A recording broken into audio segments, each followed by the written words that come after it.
¿Cómo se cristaliza esta crisis del empleo en esta noticia de la semana de que en FATE hubo un cierre y 920 despidos? Hablábamos hace un rato del modelo económico que es insustentable, con o sin reforma laboral. No es un modelo de empleo, por más que le hagan ese branding.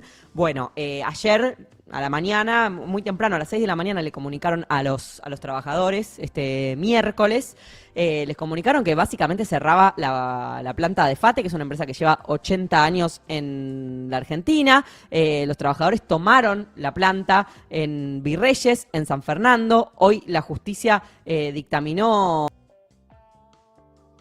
una conciliación obligatoria. Ahí estamos viendo algunas imágenes del ingreso a la planta de FATE. Entre los motivos que esgrimió la empresa para los despidos es la competencia ante la apertura de importaciones, la cantidad de gomas chinas que están entrando, que ahora que se empezó a hablar un montón del tema y están, bueno, en todos los programas haciendo reportes sobre el mercado de las llantas y el mercado del caucho y demás. Lo que pude entender es que están entrando gomas chinas sin mucha certificación, o sea, gomas no seguras en términos generales, lo cual es obviamente preocupante, tanta alaraca que hace siempre Sturzenegger de las regulaciones insólitas que había en la Argentina y demás. Bueno, ahora entra lo que sea y jodete, después arreglate. Bueno, que están entrando como unas gomas de mucha peor calidad, pero más baratas, que compiten con este mercado, y que después las gomas que sí están certificadas y que están a la altura de las que vendían empresas como FATE y otras que hay en nuestro país, son al mismo precio o más caras. Pero bueno, esa baratija, podemos decir, esa semi-baratija china, le compite y destruye el mercado. Bueno, más allá de que el mercado interno obviamente está en pésima condición, ¿no? Bueno, entonces desde la empresa dicen, loco, nos tienen sin vender nada. No estamos pudiendo vender nada, no podemos sostener más esta planta productora. El gobierno, como les digo, dictó la conciliación obligatoria por 15 días y ordenó que quedan sin efecto los despidos, algo que hasta donde entiendo van a esperar los 15 días y ejecutar esos despidos igual, no es que se vuelve atrás, no es que hay la tal negociación posible,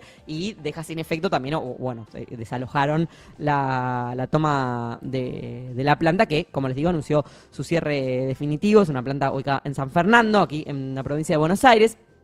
Más allá de la conciliación obligatoria que dictó la Secretaría de Trabajo, Asindar, que es una empresa del mismo dueño y que tiene el monopolio de la producción de acero en Argentina, o sea, no es una pyme, ¿sí? No es un tipo que tiene una zapatería, es uno de los millonarios más millonarios del país y del mundo. Pero bueno, Asindar le compró a FATE un predio para darle liquidez para que Madanes Quintanilla, que es el dueño, como les digo, este mega millonario, tenga liquidez para pagar las indemnizaciones. O sea, medio que está cerrada ya la situación, está, bueno, con moño, no es muy alentador el panorama, y como les digo, es prácticamente 1000 despidos de una sola boleada, en una sola planta, en un solo lugar, en un solo día. Es un delirio, con lo que cuesta generar 1000 puestos de trabajo nuevos. Bueno, de un plumazo desaparecen 920 puestos de trabajo en FATE.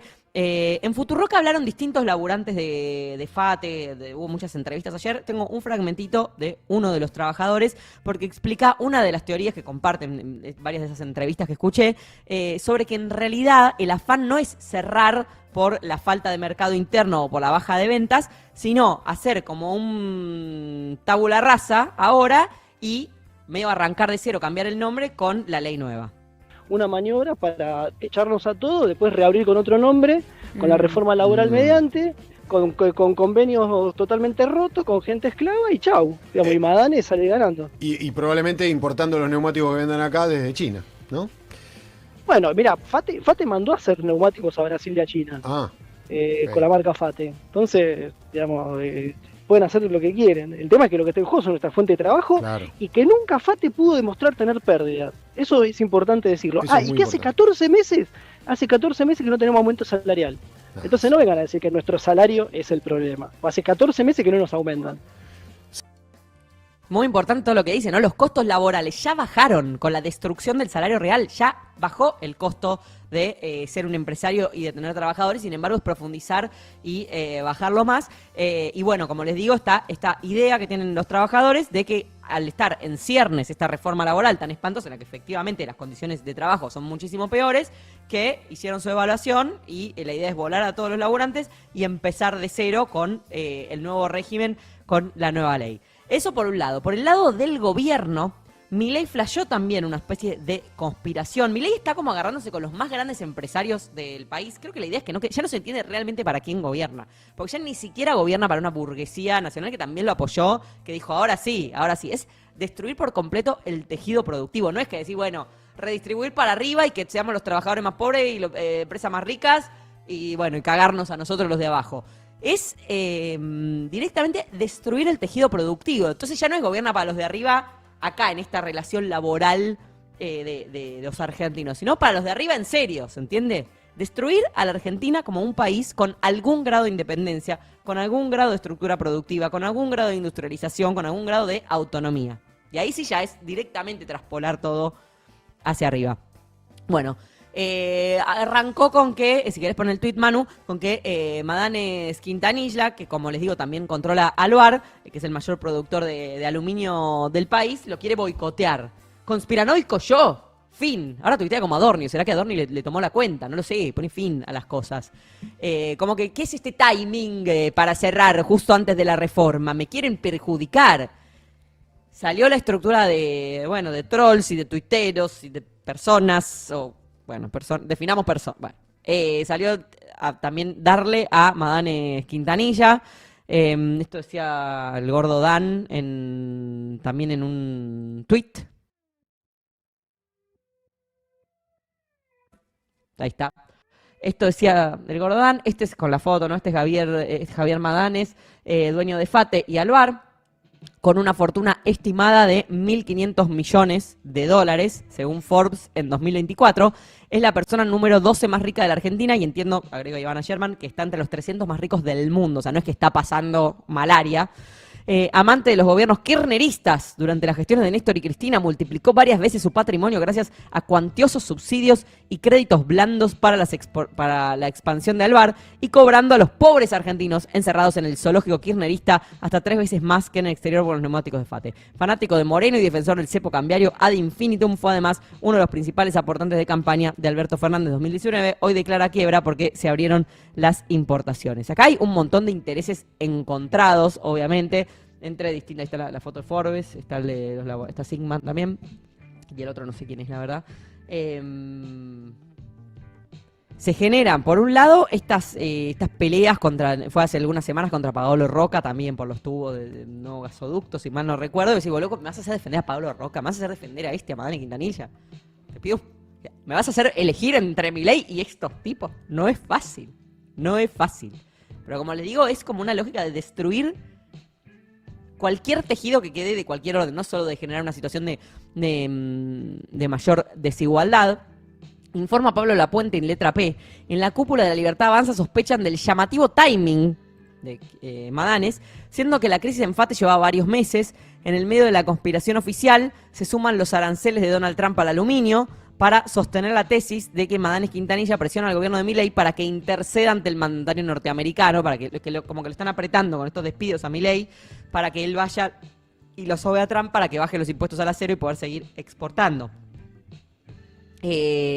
Adorni, que fue de Trebuch, abonó también la suspicacia sobre el timing de Madanes para el cierre. Habla de un cambio de modelo, atención. ¿Es un cambio de modelo? Es un cambio de modelo. Sí. Y entendemos también que incluso empresarios no puedan llegar a comprender lo que está pasando en la Argentina.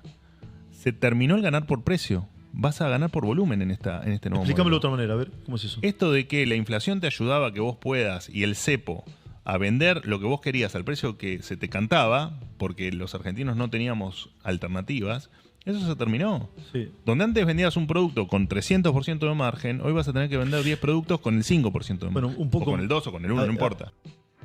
O sea, existe la posibilidad de tener más ganancias por precio o por cantidad. Vos vendés esta, no sé, cajita, vos decís, mira, si sube el precio me van a comprar menos, pero cada una me deja más margen de ganancia. Vendo menos, pero más caro cada una, o bajo los precios, así más gente me puede comprar y quizás gano menos por unidad, pero en la suma de que vendo más, gano más. Él está diciendo van a tener que vender por cantidad y no tener unas ganancias impresionantes. Al final era trosco el tipo, quería bajar la tasa de ganancia. Es impresionante. Pero la pregunta es, si nadie puede comprar nada, ¿cómo vas a hacer para vender por cantidad? Porque al revés, también lo que empezó a pasar, ahora entiendo que se frenó porque no hay forma de vender nada, pero también en un momento habían empezado a ajustar por precio y por eso tampoco frenaba del todo la inflación, porque precisamente no podían venderle nada a nadie. Entonces lo que vendían lo ajustaban. Obviamente que tiene un montón de trabas este modelo y de problemas. Vos decís, ¿hasta cuándo no podés competir con nada? ¿Cómo nunca a lo largo de las décadas podés competir con nada? Y la eficiencia empresaria, la inversión y crecimiento de la productividad, ¿invertiste en algo? ¿Hiciste algo para poder competir? ¿O solo estás amarrocando precisamente cobijado por ciertas medidas estatales? Ahora, la apertura a las importaciones chinas no es que vos no sabés competir.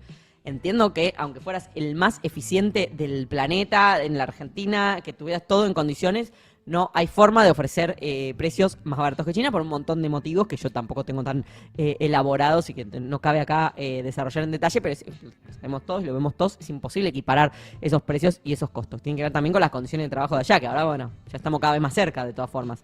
Esta mirada de Adorni coincide un poco con la de Roberto Méndez. Adorni medio que dijo, FATE lleva 15 años en crisis, loco, siempre sobreviven, ahora le sacamos, bueno. Roberto Méndez, que es CEO de otra empresa de neumáticos, de Neumen, reconoció un poco en línea con Adorni el atraso de esa industria. Y ver lo que son las fábricas chinas y uno se asusta. Claro. Acá trabajamos con unas maquinarias arcaicas, no nos hemos modernizado. ¿Por qué no te modernizaste, gordo? O sea, tenemos la consecuencia que nos estamos agarrando los pelos. Esto que está pasando, yo lo había vaticinado, y lo saben todos, en Neumen, se lo comenté al director de FATE, al presidente Pirelli, que esto iba a terminar de esa manera, era un final anunciado, no se puede competir contra China, y el gobierno que no hace nada, porque tenía urgente sacar una ley antidumping, pero fundamentalmente una ley antidumping contra China, no una cubierta que venga de cualquier otro país del mundo. El problema es China. ¿Debí comprar más máquinas cuando te tuve mercado interno y externo? Bueno, un poco esa lógica, ¿no? También en esa línea, pues está pidiendo leyes antidumping contra China puntualmente. Madanes venía planteando una suerte de unión para reclamarle al gobierno condiciones, ¿viste? Para la producción, también lo mismo, antidumping y demás. Y a la vez, como que la respuesta a estos empresarios es exactamente lo que votaron, gordo. O sea, no entiendo, estás diciendo que con todas estas cosas cuestionables, ¿no? Que decimos que había faltante de stock, que estaban los precios caros, todo lo que... O sea, pensando desde el empresario, no desde uno que necesita cambiar la goma en caso de tener auto. Tenías todo, o sea, estás diciendo que te iba bien con el gobierno anterior. Y esto es exactamente lo que votaste y te está destruyendo. Es rara la lógica. Y ahora se quieren agrupar para negociar con ellos. Pueden negociar, igualmente tienen otra capacidad de negociación, no son el sindicato del SUTNA, ¿se entiende? Ellos tienen otra capacidad de llegada, obviamente, y de aprietes también. Pero si no entiendo, él te dijo que iba a hacer esto. Es que está bueno, porque si estos negros de mierda los hacemos mierda de una vez. Y no tienen más un mango. Y vienen a laburar gratis y se van todos a la puta que los parió. Y al final, eso que fue exactamente lo que votaste, no te funcionó. Está por hablar Grabois, en un ratito lo ponemos. Acá Majul, esto es muy interesante, explicita, esto es muy interesante, el modelo laboral de Milei de forma muy clara. Vamos a verlo. ¿Yo puedo hacer una pregunta? ¿Dónde creemos? Es una pregunta quizá provocativa, porque todo el mundo está hablando de los puestos de trabajo. De esos 920 personas, ¿cuántos se quedan efectivamente sin trabajo dentro de 2 meses? O mañana, pasado y pasado mañana, muchos irán, no sé, a una app que reparte comida u otras cosas, o a las apps para manejar autos, o se pondrá con la indemnización, como decíamos, ¿viste? Un parripollo o una cancha de Mira, pádel. recién hablé con algunos de ellos, ¿no? Hay un despedido que trabaja, dijo Majul. Es raro porque celebra el cambio. Primero pone en duda, ¿esos desempleados serán tan desempleados como dicen? ¿O se pondrán un parripollo? Un parripollo deberías ponerte vos, Luis, que pensás que sos periodista. Un parripollo deberías ponerte vos. Pero celebra que cambien trabajos formales, con derecho, con convenio colectivo, con aportes y todo, por laburar en una plataforma o ponerse un parripollo. Eso es exactamente el modelo de Milei, así como cada vez que escuchamos a Milei explicar que quizás, bueno, se pierden puestos de trabajo en una rama, pero se abren en otra. Y ves que todos los puestos formales están cambiando por monotributo, que ahora vamos a ver algunos detalles, algunos datos concretos de esa información. Es raro si, bueno, echamos gente con trabajos buenos y ya van a conseguir un trabajo imaginario o un trabajo de mierda. Y entonces no van a ser tan desempleados como nos quieren hacer creer. Y esta pregunta que estoy haciendo es muy incómoda. No es incómoda, es lo más establishment que podéis hacer esa pregunta, Majul. Acá tengo algunos datos, precisamente para, más allá de conspiraciones, conspiranoias, de planes secretos y demás, que puedan pensar las distintas vertientes de la economía y de la gestión y demás. Tengo algunas informaciones. El uso de la capacidad instalada en Argentina, que es decir, de toda la capacidad que tiene la industria de producir, ¿cuánto se está usando efectivamente? Bueno, en diciembre de 2025 estaba en el 53%. Es decir, vos podés producir, tenés las máquinas, las herramientas, los trabajadores, los turnos organizados, los servicios, los insumos. Tenés para producir 100 cajitas de estas por día. Estás produciendo 53. ¿Se entiende? Podrías producir 100, pero estás produciendo 53. Porque las otras 47 no tenés a dónde meterlas. Pero si te acercás además a la industria automotriz puntualmente, la capacidad instalada en uso está en el 31,2%. Se produce y se vende un tercio de lo que podrían producir en realidad. Caucho y plástico 33,4%, textiles 35,2% y tabaco 38,6%. Son industrias súper golpeadas que de todo lo que podrían estar produciendo con trabajo argentino, produciendo puestos de trabajo y demás, no tienen el mercado, no tienen dónde meterlo eso. Entonces, por más que sus trabajadores fueran a laburar gratis, no tienen nada que producir. No tienen instalada en desuso. Según un informe del Instituto Argentino de Análisis Fiscal de IARAF, entre noviembre del 23 y noviembre del 25, por cada 10 asalariados, es decir, trabajadores formales registrados que se perdieron, se crearon 5 monotributos. O sea, tenés una sangría de trabajos formales y de toda esa sangría ni siquiera la totalidad tiene la mínima contención de salud y de aporte jubilatorio del monotributo, ¿sí? 5 pasan al monotributo y 5 pasan a la informalidad total. Y en ese mismo periodo, o sea, desde que asumió Milei hasta noviembre del año pasado, que es el último dato entiendo que hay, se perdieron 270.000 puestos de trabajo formales entre privados y públicos, 192.000 salarios privados y 78.000 asalariados públicos. Se perdieron esos puestos, no existen más en la Argentina. Hay gente que pasó la mitad a ser monotributista y la otra mitad a la nada completamente. Es muy raro que plantees la preocupación por crear puestos de trabajo a la vez que gestionás un modelo en el que ya se destruyó esta cantidad insólita de puestos de trabajo. Y es literalmente lo que aspira Majul. Se perdieron 270.000 puestos formales y se crearon 137.000 monotributistas. Exactamente lo que dice. Salen de Sudna, salen del neumático y pasan al parripollo o a manejar Rappi. Y además a esto, más allá de los puestos concretos que se perdieron, que si decimos fueron 270.000, podemos decir que se perdieron 135.000 cada año, o sea, 135.000 laburantes que no estaban buscando laburo porque lo tenían, lo perdieron. A eso hay que sumar el crecimiento, no sé si se llama vegetativo, el crecimiento demográfico de trabajadores que entran al mercado laboral, entonces también no alcanza solo con sostener como si eso fuera, si vos tenés 15 millones de puestos de trabajo, bueno, tenés que ampliarlos cada año, no alcanza solo con sostenerlos, porque además se te agrega gente nueva al mercado laboral. Bueno, cada año entran aproximadamente 200.000 nuevas personas, 200.000 trabajadores activos al mercado. Entonces, entre esos 200.000 que se agregan cada año y los 135.000 que perdiste cada año, está 335.000 puestos a jova. ¿Se entiende? De lo que deberías estar para solamente sostener el nivel anterior que igual dejaba que desear.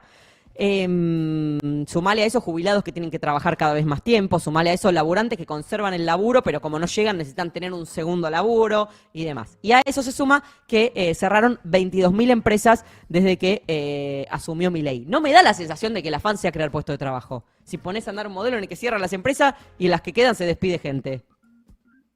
Es raro que ahora digas, si ahora vamos a crear puestos de trabajo. Bueno, empecemos por no destruir lo que hay. Y después va, si se puede, sumando.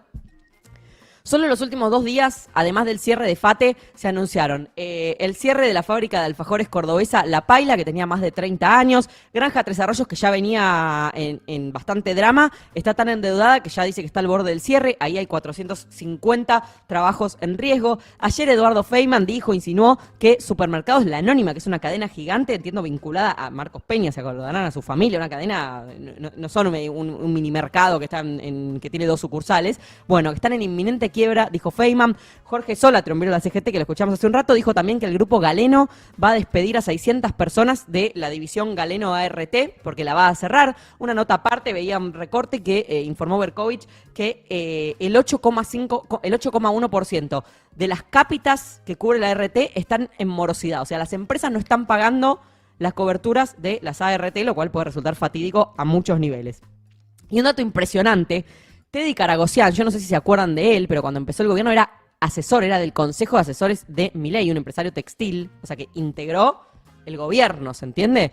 Bueno, Teddy Karagossian en su momento había dicho que el dólar estaba atrasado como textil y en julio de 2024 de asesores, su principal empresa, TN Platex, ahora entró en concurso preventivo de acreedores y desde que gobierna Milei, hice unas sumas ahí en distintas ramas que fue cerrando, echó casi a 1.000 personas, alguien 100% en términos espirituales e ideales del modelo, porque insisto, formaba parte de los asesores de Milei y ahora termina